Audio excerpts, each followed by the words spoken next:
Hey,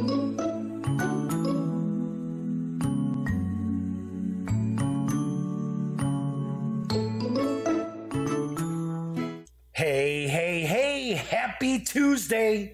Come on in, pull up a chair. The Daily Dope is in the air.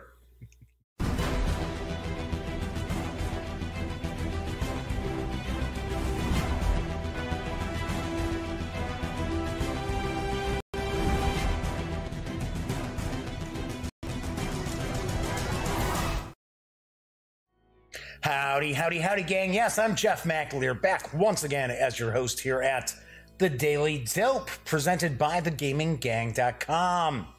Today is episode 241 of The Daily Dope.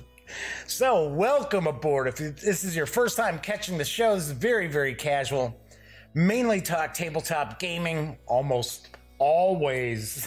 I think I've only mentioned some like geek culture stuff on a handful of shows, but normally what I'll do is I'll be doing an unboxing, kind of a first look. Maybe I'll do a review, all different stuff. Now today I am actually going to review Scorpius Freighter, which is from my friends over at Alderac Entertainment Group, as I try to get this in the frame correctly. So this is a science fiction themed Euro game, and I will be reviewing that in just a few moments. I was going to do some tabletop gaming news today, and once again, this was just another crazy day. I just did not have an opportunity to put together a bunch of tabletop gaming news. I only had, like 2 or 3 items that I was kind of taking a peek at. So tonight there will not be any tabletop gaming news, and I know that means some folks out there will be happy because they're not big fans of the tabletop gaming news. Do want to point out this is a live stream, so if you are watching live, there is chat available on YouTube. I pay attention to the chat. It is not on screen, but I do follow it if you are watching live.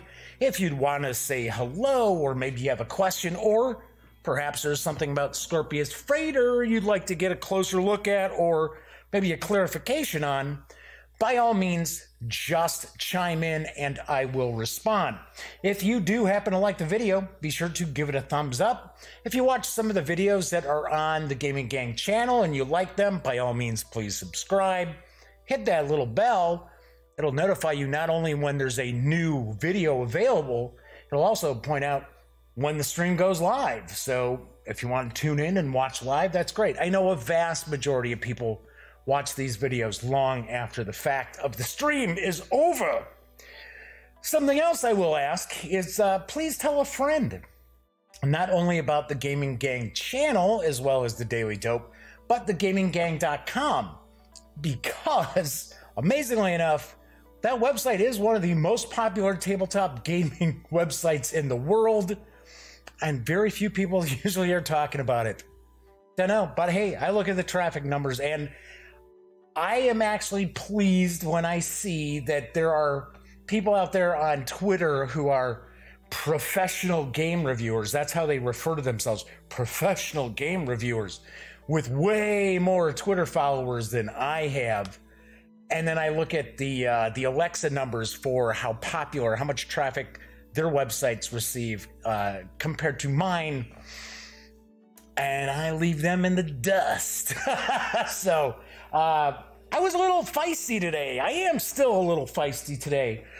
Before I jump into the review, do want to point out that I'm going to start providing less Kickstarter coverage. I'm starting to get a bit irritated that for some reason my website and I am good enough to share news of people's Kickstarters, but I guess they don't think about me when they're looking for getting like previews and getting the news out there, taking a look at a prototype or, a beta of their games. And I'm getting kind of tired of it. And I'm getting tired of seeing the same exact people, the same outlets constantly on these Kickstarters that get sent to me that these people are looking for promotion. I have no beef with the Dice Tower, all right? I like Tom Bassel. I think Tom likes me. We talk whenever I see him at different conventions and stuff. That's fine. I mean, for one, Tom's got a bunch of different correspondents as well, so it's not always Tom Vassell doing a video for a Kickstarter. But I am so tired of Man vs. Meeple. I wouldn't buy anything that was promoted by Man vs. Meeple, because I don't like the shifty way that they go about. You know, you don't know if it's a real review or if this is just a paid product placement. They like to hide that information. And to me, it's like Man vs. Meeple, they have no personality. It's like, give me a break. If I wanted to watch the Fox News of games, I wouldn't be in gaming. So, but yeah, I'm getting tired of seeing it. It's the same exact people constantly. And not only is it the same exact people, these folks are out there running Kickstarters, bringing in tens of thousands of dollars, if not hundreds of thousands of dollars. And then they turn around and they charge these companies hundreds of dollars for them to produce these Kickstarter previews. It's sort of like, so whose side are you on? You're dipping your hand in the pocket of the gamer out there to, you know, to keep your channel or whatever website alive. And you're also dipping into the pocket of the publishers. I don't know. I do not know. So I'm getting a little tired of that. I think I'm going to really back off on any sort of Kickstarter promotion, any Kickstarter news outside of companies that I work with, who I'm friends with the folks who run them, that I believe that you will get a quality product once it's done kickstarting. So wanted to point that out and roll that out there, because I find it unusual too that, you know, I'll get an email that somebody will personally address to me and say, oh yeah, Jeff, you know, we love your website. I wish you'd, you know, share some Kickstarter info. And then I go look at the Kickstarter and it's everybody who gets way less traffic to their websites sitting there going, oh yeah, here's my video, blah, blah, blah. I was like, no way. No thanks. Sorry. Tain't happening, Dooley. All right, so anyway, like I said, I'm a little feisty today. Yeah. I'm okay. I'm not mad. I'm just saying I'm drawing a line, you know. Been a nice guy for a long time. I'm not a sucker, though. That is certainly the case. All right, so do want to point out, speaking of people who bring in, you know, hundreds of thousands of dollars and things like that, that is not what I'm all about. No, it is not, because all proceeds that I bring in outside of the operation of the Gaming Gang, and of course thus the Daily Dope, goes to Lil Bub's Big Fund, supporting the American Society for the Prevention of Cruelty to Animals. Now, Lil Bub's Big Fund happens to go to special needs animals. So these animals could be blind, they could be deaf, they could have mobility issues like Lil Bub does. Lil Bub has all these different genetic challenges that this 7-year-old cat has faced, and she's just the most adorable thing and just seems to be the friendliest little cat you've ever seen. Even if you don't support this charity, you got to go to lilbub.com and check the cat out. Anyway, what happens here is the ASPCA provides grant monies to organizations who care for special needs animals who are awaiting adoption. There are way, way too many of those animals out there. And the weird thing, too, is you got to keep in mind, some of these animals, the only thing they've got going against them is maybe they're a little older, you know? Folks don't want to adopt a 6-year-old cat. I don't know why, but anywho. So, got to point out, my cat, Smokey, completely black. And when I got her as a little kitten at the shelter out in, was it Chandler, Arizona or Tempe, Arizona? I forget. I think it was Tempe. They had told me that she would probably not be adopted because she was all black. And I was like, F that. I was like, I'm taking her. I'll take that one right there. I hate going to shelters. I hate going to like animal stores, pet stores. You don't see pet stores really all that much anymore. You see the pet stores in the malls and that. Not that there's really much going on in malls anymore either. But it was like you'd go in and I'd sit there and be like, oh my gosh, Jailbreak. I just want to get all of these animals out of here. I don't care if it was dogs, cats, birds, reptiles. It doesn't matter to be like, come on, Jailbreak, let's go.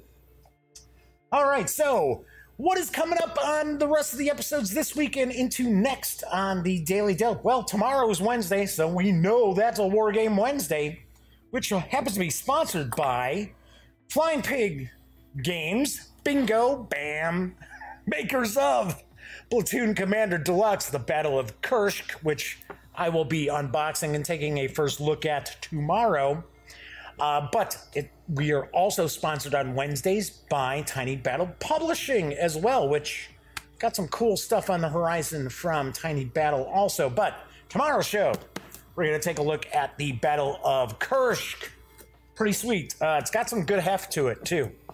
Do want to point out, and I'll actually talk about it more tomorrow, it is now available for sale over on the Flying Pig Games website.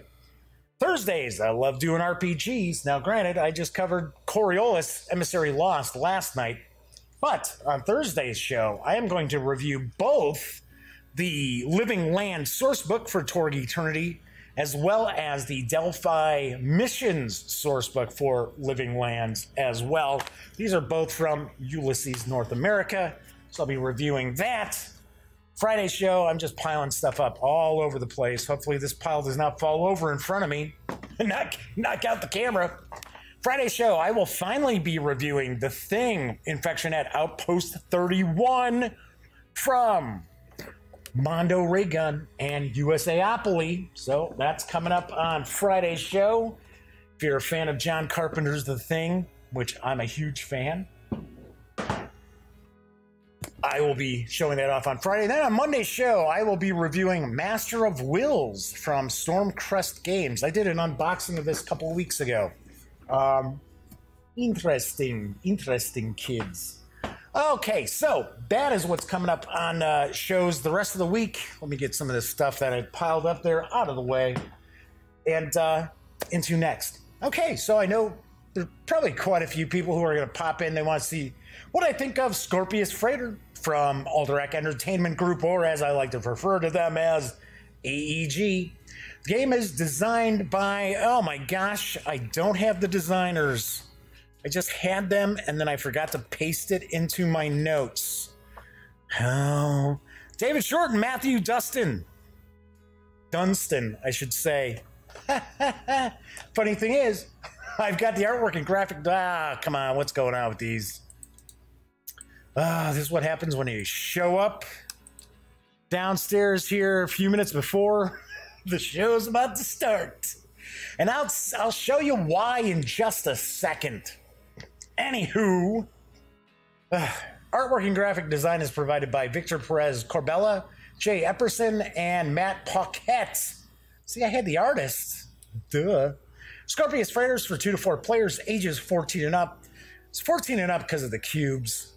That's basically how I'm looking at it. Plays around 45 to 90 minutes. It's on the box it says 75 minutes. I think it goes a little higher than that with 4 players. Of course, your time is going to depend on the number of players as well.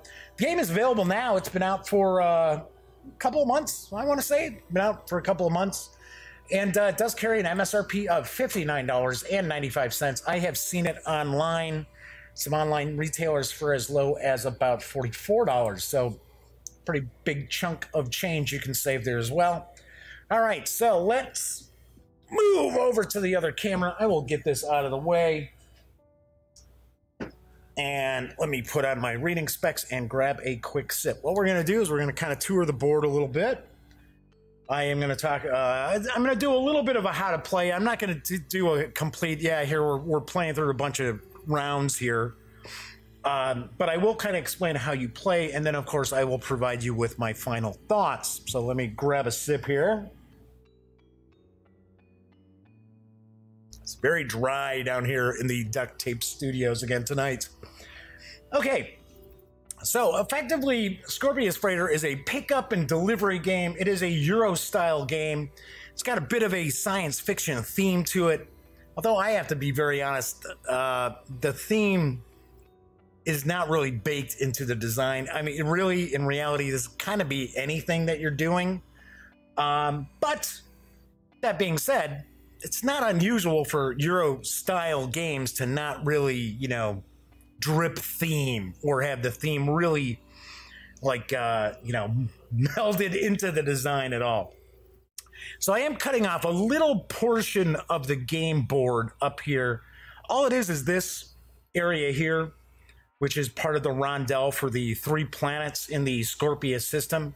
So we're just missing like the little icon of what that is. I'll explain what it is when we get around to it.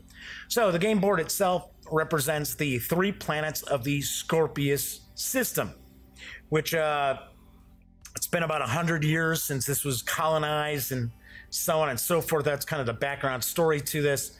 And there is this oppressive government that is in control of this system. And you and your fellow players happen to be merchants underneath the government. You actually work for the government, but you're also actively working against the government as smugglers. You are trying to bring down the government by way of doing back deals and smuggling deals. There's no combat or anything like that in this. There's no player versus player. There's very little take that to the game as well, which normally a lot of Euro titles, you're not going to see a lot of take that. It is not a game that you're going to be playing as like you're playing in a vacuum, as I like to refer to some Euro games that kind of leave me cold, where it's sort of like, well, I'm just doing my own little puzzle thing here and everybody else is doing their own thing and it has nothing to do with me. That is not the sort of game this is. So thankfully, because I find those, I know a lot of people dig those games and I you know, God love them out there. It's just, I am not into the kind of puzzly sort of games, which I gotta be honest, this is a little bit. All right, so we're gonna kind of tour the board. So we've got the 3 planets. Around each of the planets is a rondel. So each of these boxes here indicate an action that can be taken if the government ship happens to be on that locale. These are the government ships. Let's zoom in just a little bit. I'm going to show off the component quality of a few things here. So this is the government ship, and there are 3 of them. So you have 1 orbiting each of the 3 planets. These are used as your timing mechanic, really. This is your end game timer. Pretty cool little mini here. I gotta be honest, AEG did not have to go out of their way to make these little miniatures for these government ships, or they're referred to in the rules as motherships. And what'll happen here is we have these cubes, and these cubes represent different contraband, basically. So we have 3 different colors. So we've got the green, which is effectively just goods. We've got gray, which is data. We've got orange, which is money, credits. And we have pink, which represents medical supplies, medicines. So what'll happen here is as the mothership goes around each of the planets, traverses these rondels, once you get to the start point, which is indicated right here, see, good thing I didn't zoom in too far, right? You're actually going to have the active player, if they're carrying cargo on their ship, the government ship is going to confiscate one of the cubes. I'm going to put the cube into the government ship like so. Every time it goes around the planet.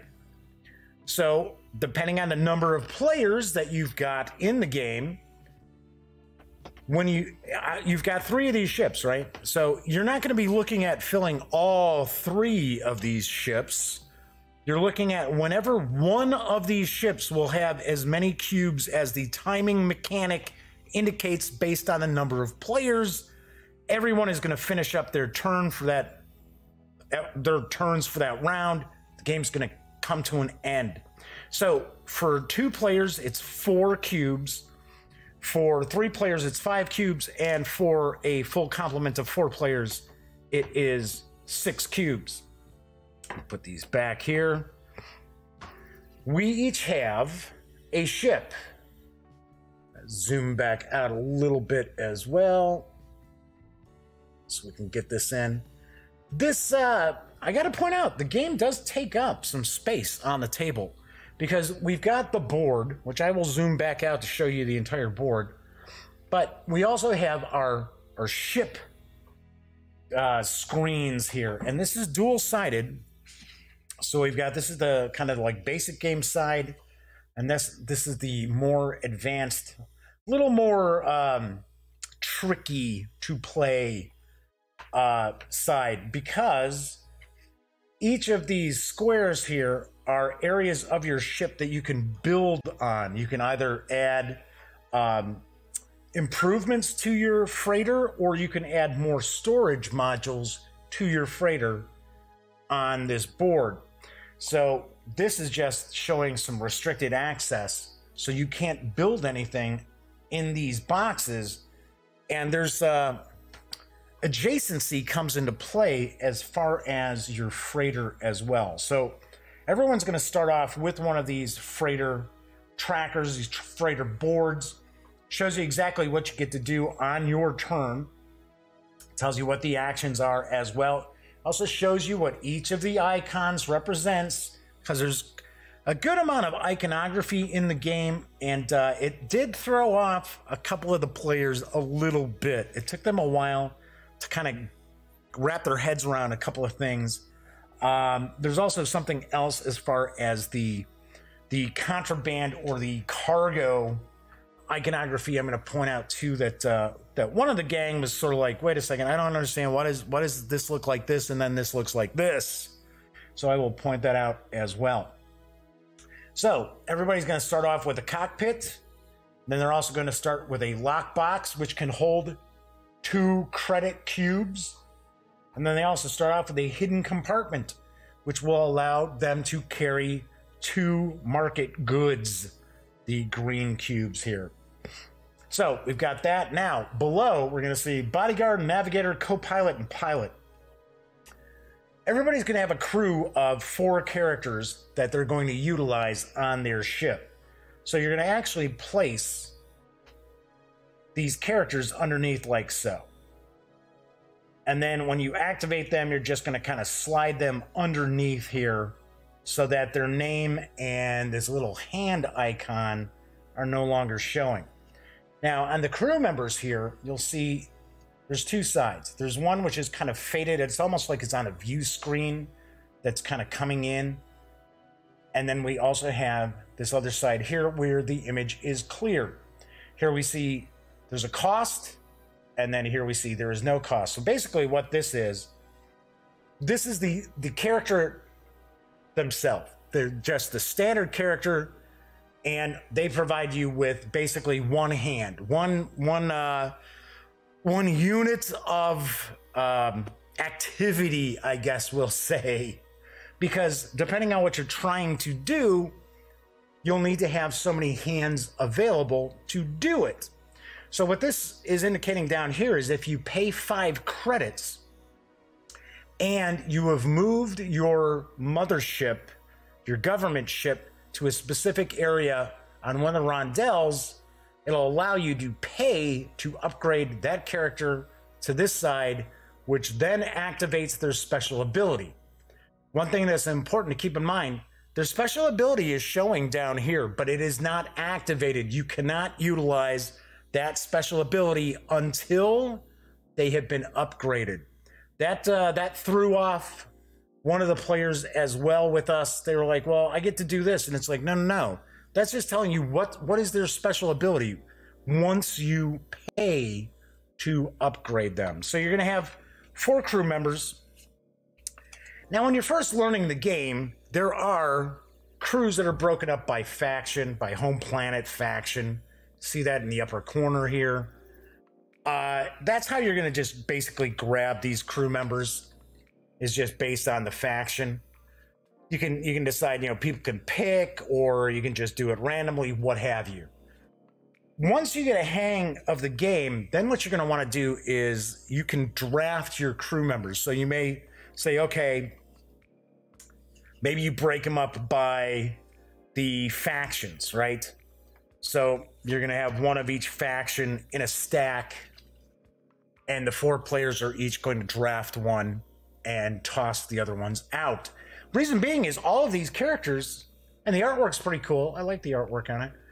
These characters all have all these various different special abilities to them. So what you can do is you can actually sit there and try to draft the crew you want and have kind of an idea of how you want to approach this game. Because effectively what you're trying to do is you're trying to earn reputation points. Basically, they're victory points.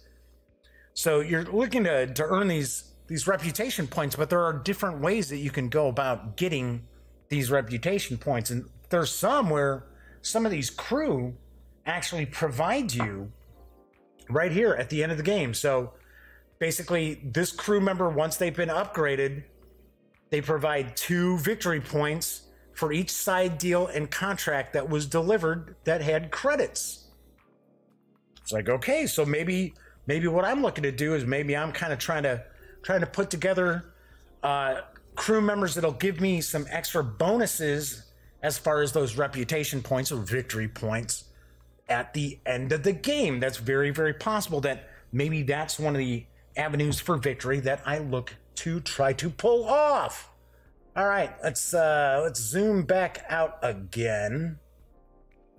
There we go. All right, so I already mentioned what these are. These are the various different cubes for cargo. Talked about the ship here. Like I said, you're going to have your crew that go underneath here. And when they have not been activated, you're going to leave them out like so. And then when you do activate them, you're going to push them in like that. Okay, so let's keep touring around the board. So we have the planets here. And this is an example of one of the rondels. Now, each of the planets is a little bit different. Each of the planets does not have the same exact lineup of possible actions for you to take. So what happens is, especially when you have 4 players, there isn't a kind of like take that sort of aspect to the game. There's no like, yeah, we're battling it out. Oh yeah, my crew is opening fire with their laser rifles. No, there's nothing like that. But there is a lot of, well, I have the impression that Cameron's going to be trying to go and do a side deal, so I'm going to make sure I go block that off. So that is very, very possible that you try to maneuver the side deal is probably not a great example. Maybe a contract, or maybe they're looking to upgrade their storage modules. But there's ways for you to sit there and say, well, you know what? I guess I can do my action here and make sure that I kind of screw my opponents out of being able to take that action as well. So up here, we've got the different modules. These are storage modules that would go onto your freighter. It's going to show how many hands you need to have available to you to be able to take that module. I will explain that in just a second. We move over to here now. We've got contracts. So let's jump back here for a sec. So I've got the security vault. So with the security vault, that gives me the ability to store 3 more credits on my freighter.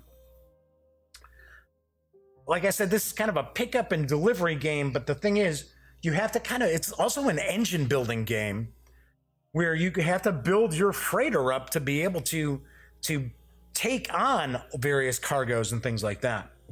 Because to start off with, you don't have a whole lot of space, and you are not going to be fulfilling contracts and doing side jobs with just the little bit of space you've got for carrying cargo. All right, so those are the storage module upgrades there, and it goes anywhere from 1 to 4 hands. We've got contracts here. Contracts can be gained for no hands, no crew skills or crew actions, whatever we want to call them. I forget what they call them in the rules. But what the contracts do is the contracts are ways for you to actually score pretty good size chunks of reputation points. So here we see the contract. We've got medicine, we've got data, and then we've got credits, goods, and data.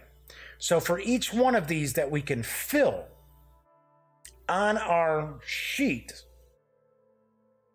we are going to be able to collect those reputation points. So I can go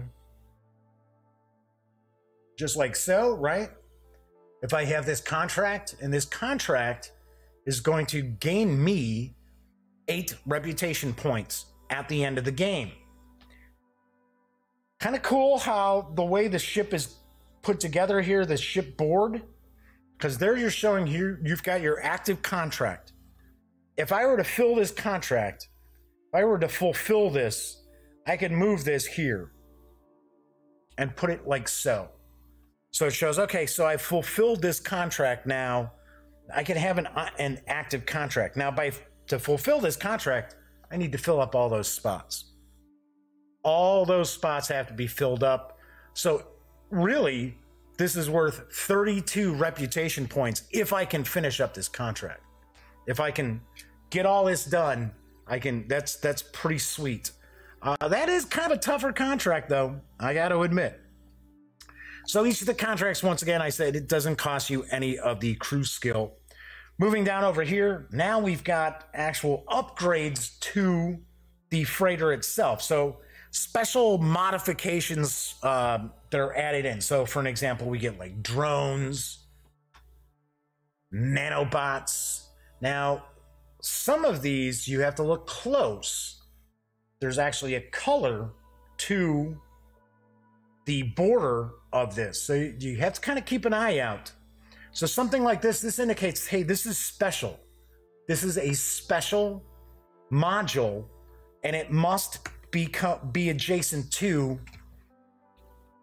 the cockpit or another special. See how it's got the blue here? This has the blue as well. Means that it's got to be adjacent to something else that's blue. Otherwise, you cannot place this. So it'd be a waste of your time if you went and you did not have any adjacencies open next to blue to take these nanobots, which says perform an action on up to 2 non-adjacent equipment tiles. Got a mech garage. Actually, it's pretty cool. So once again, we'll see here, to be able to get these, it's just saying, you know, 1 or fewer, I should say 1 or more, 2 or more, 3 or more, 4 is how many actions you would need to have available to you, how many crew actions you have to be able to get that. Then we've got side deals. Side deals cost 1 crew action, and effectively what the side deals do is you're spending these resources, this cargo, in order to get the side deals that give you those victory points, those reputation points, and then you would just place your completed side deals here. You can also pick up a side deal by spending for it and putting it on here and not actually getting points for it yet, because you have to have a credit cube and a goods cube, basically mercantile goods. All right, so that is the tour of the board.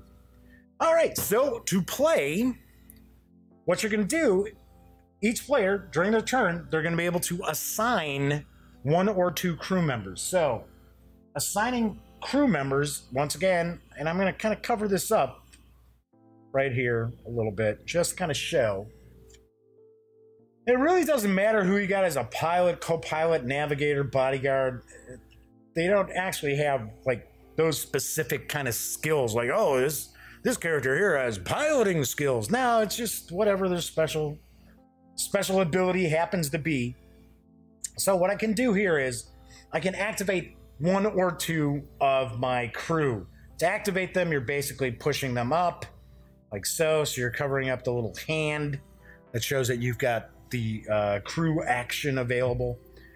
All this does is it allows you to move one of the government ships either 1 or 2 spaces. That's basically what it is. So if you activated one crew member, you could move this government ship to here and take that action. You could move your government ship there and take that action. Now, this action is where you'd be upgrading your crew members, but if you can't afford to upgrade your crew members, it's pointless to try to take that. And then, of course, that is making, this is a side deal. Going a side deal, once again, that's upgrading. Side deal, that's getting a contract. And once again, a side deal. So if we look here, basically we've got making a side deal, or I'm not side deal, upgrading your crew. This is actually getting cargo, which is important. It is super important for you to get cargo, because how else do you think you're going to be spending these credits and all these other things to get side deals? You are going to need to get it. Then we've got, this is to purchase an upgrade for your freighter. So that's basically what's on this rondel here. The little spot that I'm kind of blocking off, this is basically the upgrade your storage, upgrade your crew, upgrade storage, upgrade or purchase a module, upgrade your storage, purchase a module. So what happens here is that each of the players are going to take turns spending, or activating, I should say, their crew, assigning their crew to move. So as an example, I would say, all right, well, I'm going to activate 2 crew members so I can move this and get some cargo. Now, what happens is that allows you to gain as much cargo as you have remaining crew skill actions. Also shows you right down here, telling you everything that you've got as far as how these things work. So you can pick up cargo in as many storage spaces as you've got available crew members. So for an example, this would allow me to pick up a lockbox credit as well as goods. I'd be like, yay, all right, cool deal. Now, what I want to point out, remember I had mentioned that you've got where it's effectively you're looking at the adjacency. So for an example, let's say I had the security vault, like so. See how the colors on the borders also match up? Kind of helps you as far as your adjacency. Now, there's nothing that stops me from doing this. I can easily build my freighter like this. But what this means is I have three compartments. So, well, 4 if you count the cockpit. I've got the lockbox here, the hidden compartment, the security vault. If I were to build that there, I have, this is one. This is considered one area. That is another area. So if I were on this and I were getting the cargo, remember, it's not the number of cubes that I get, it's the number of storage areas that I'm able to get cargo for. Because these are adjacent, I would get that extra cube, and it still just counts as 2. That's 1, that's 2. I get to fill each of those up. So that's something to keep in mind as far as your freighter. Now, in the more advanced game, and honestly, you can kind of decide if you want to do it just with this layout as well. There are a bunch of custom cockpits that you can actually kind of just reach in and randomly draw one out that will change things up. So each of the cockpits will give you some sort of special ability. So each player will have a unique special ability, as opposed to everybody having the fill 1 storage tile to full capacity. to start the game off. Yeah. So anyway, so that is how those work as well. So what you're going to end up doing is you are going to, early on, what you're going to do is you're going to try to focus on improving your crew, upgrading your crew, and upgrading your freighter, either through, well, actually through both, through storage modules as well as some special ability modules as well. And as you're doing that, you're trying to start collecting more of the contraband in order to do the side deals and fulfill the contracts, so that once one of the government ships has traversed enough times to fill the number of spaces on the ship, either 4, 5, or 6, depending on the number of players, to trigger the end game.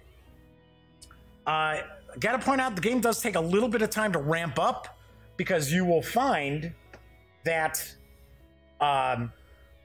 early on, I mean, you basically just, you know, this is your ship and your crew is pretty basic. They just provide you the ability to do a crew skill action, you know, the little hands. But as you start building up and you start, say, for an example, you get nanobots, right? See, now the nanobots have that blue. I gotta make sure it's next to a blue there.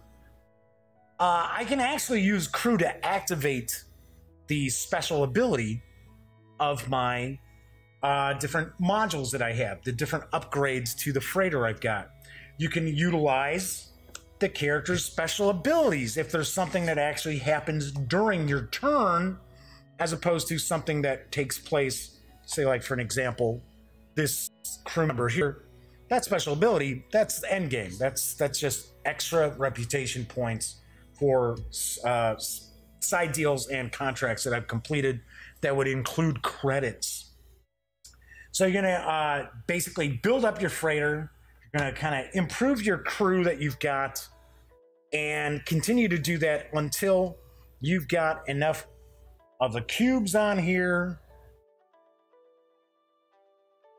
to fill it up. So as a 2-player game, to be like, oh, okay, well, once it got to here and went past it, it'd be like, okay, well, now that triggers the end game. Now you have a first player token. Somebody's going to be the first player. This does not move around. So whoever's the first player is always going to be the first player. So that way, let's say you're playing a 4-player game and player number 2 is the one who activates the end game, then you know that player 3 and 4 are going to get to complete their turns before the game comes to an end. Of course, once the game comes to an end, you're just going to total up your reputation points, and whoever got the most reputation points is the victor. All right, and pretty much that is how you play Scorpius Freighter from Alderac Entertainment Group. All right, so what do I think? I like the component quality. I think component quality is really well done. Like I said, AEG did not have to go the extra mile to make these little miniature motherships, these little government ships. I think the cockpit, or I shouldn't say cockpit, the boards for the freighters are really cool, because if I kind of angle this, you can see that it's layered. So there's a cutout, so that when you place your upgrades and your storage modules and stuff like that, they're not going to move all over the place. Now, the same can't be said for the actual tiles, say like so, where you're going to be placing cubes on this. So you gotta kind of be a little careful at the table that you don't bang the table around too much, because you will send the cubes that are on the various different side deals and contracts and modules of the freighter all over the place. But that's not unusual. I mean, look at, say, for an example, terraforming Mars, right? You've got all those little cubes all over the place too. Normally, you got to be careful playing board games that you don't bang the table and send everything flying. But I do want to say that, you know, I really like the fact that they went the extra mile and did these cutouts. This is nice and thick as well. Tiles are nice and thick. Cubes are cubes. I don't know. You know, what can I tell you? They're just cubes. Could they have been counters? Yeah, could have been counters. I probably would have liked to have the counters more than I do the cubes. But then again, you need them to fit into the government ship. So rules are fairly well put together. Rules aren't very long. The game itself, once you kind of wrap your head around what you're doing, you know, it's not that hard to grasp. It's not that difficult to get rolling. As far as an engine building game, it's pretty light. It's actually not as in-depth as I thought it was going to be. Especially like the aspects of like building your ship, building your freighter. A lot of times you don't get to the point where you gotta kind of balance things. You really gotta balance things when you're playing Scorpius Freighter.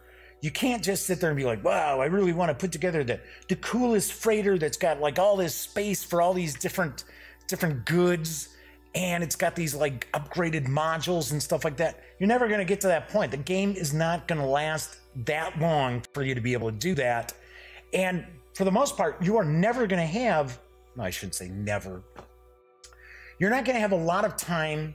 You're not going to have a lot of actions, those crew skill actions available to get every sort of storage module or upgrade module that you want. Now, one thing I should have pointed out, you do have the line of 4 of each, right? So you got the 4 storage modules, and it'll say, you know, 1 or more hands, 2 or more hands, 3 or more hands, 4 or more hands.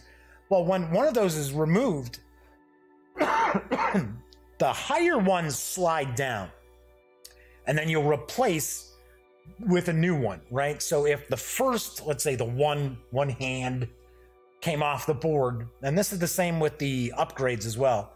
The one comes off the board, then the 2 through 4 slide down, so they become lower in cost. Then you would fill the open spot with a brand new, randomly selected. That's why I didn't actually really mention it, but probably noticed that I had a bunch of tiles that are all stacked up for different things. So these are, you know, the other side deals. You got the other contracts. You've got all the other stuff. But as far as being able to spend your game really like ramping up and, you know, ramping up that freighter and having that crew, everybody's all been upgraded and stuff like that, it's usually not going to happen because the game is going to end up finishing up before then. Because remember, the timing mechanism is when one of the ships passes, I guess, passes go, right? Like a 2-player game, the 4th time one of those motherships is passed by the starting spot, that's going to activate the end game. So I actually kind of like that because you know how much time sort of is going to be left in the game. Now, if you want to keep trying to stretch the game a little bit longer out, then you have to kind of look at, well, I'm going to move motherships around rondels that aren't as full of cubes, cargo that's been confiscated from the players. Or, of course, if there isn't any from the active player, then it's just taken from the supply. So I like the game. I don't think it's a fantastic game.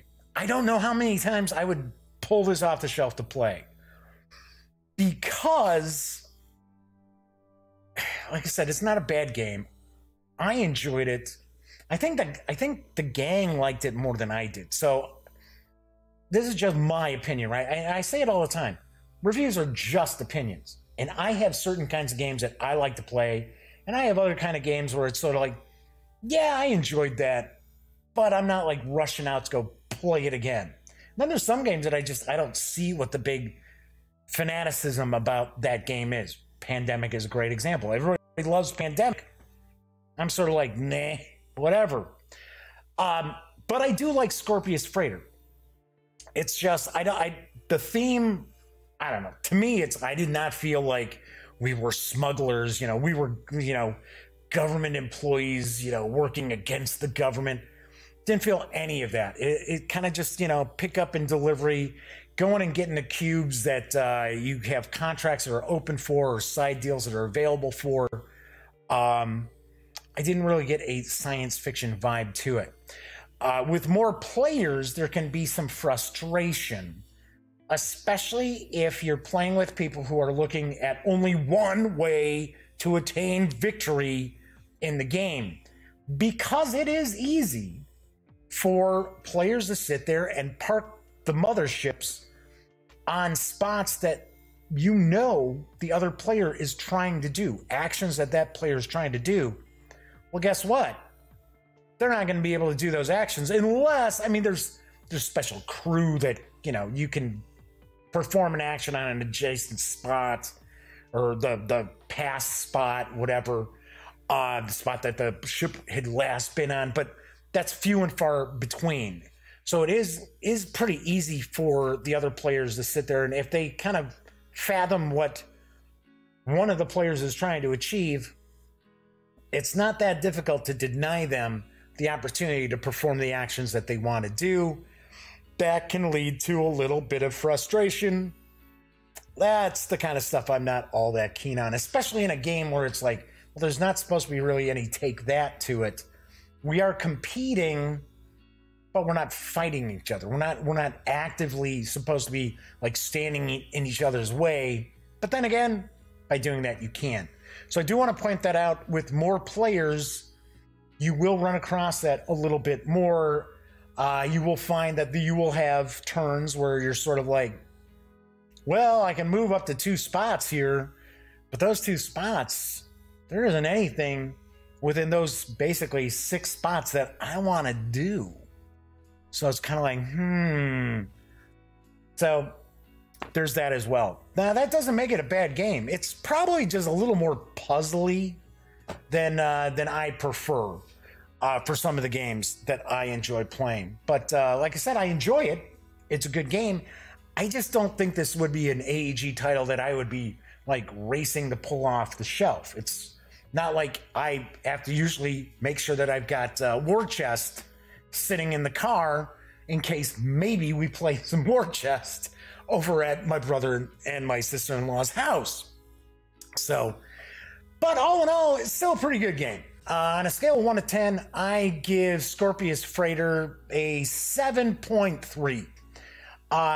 If you are into like Euro games and pickup and delivery games, you'll probably want to give it maybe about a point higher, maybe a little more than a point higher, because it is good. It's just not necessarily my kind of game. All right, so that is it for tonight's show, I should say. As I mentioned on tomorrow's show, it's War Game Wednesday. So I will be unboxing and taking a first look at Mark H. Walker's Platoon Commander Deluxe, The Battle of Kursk, from Flying Pig Games. As I always like to say, when you aren't watching videos on the Gaming Gang channel, be sure to visit thegaminggang.com for all the latest in gaming news, reviews, comics, movies, TV. Well, by now you know the drill. Get your geek on at thegaminggang.com. Once again, I'm Jeff McAleer. Enjoy the rest of your Tuesday night. I will be back tomorrow. And as always, thank you very much for watching.